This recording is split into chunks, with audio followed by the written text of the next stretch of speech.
ஸ்டாலின் அவர்கள் ஆட்சிக்கு வந்த பிறகு மின் கட்டண உயர்வு 62% மின் கட்டண உயர்வு, குடிநீர் வரி உயர்வு, நகராட்சியில் குப்பைக்கு வரி, இப்படி வரி மேல் வரி போட்டு மக்களை வாட்டி வதைக்கிற அரசாங்கம். விலைவாசி மின்னை முட்டுகின்ற அளவுக்கு உயர்ந்து போச்சு. அரிசி விலை உயர்வு, எண்ணெய் விலை உயர்வு, பருப்பு விலை உயர்வு. இதை பற்றி எல்லாம் ஸ்டாலின் சிந்திக்கிறதுக்கு நேரம் இல்ல. வீட்டு மக்களை பற்றி தான் சிந்திப்பார், நாட்டு மக்களை பற்றி சிந்திப்பதற்கு நேரம் இல்ல.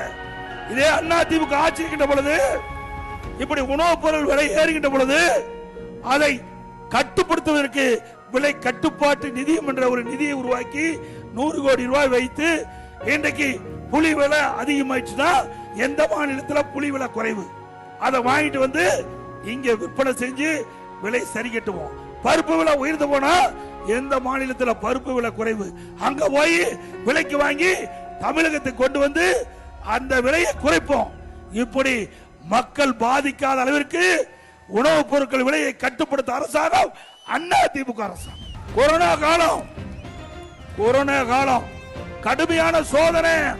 அந்த சோதனையான காலத்தை கடத்தல் கூட மக்கள் ஒத்துழைப்போடு விலை மதிக்க முடியாத உயிரை காப்பாற்றிய அரசாங்கம் அதிமுக அரசாங்கம்.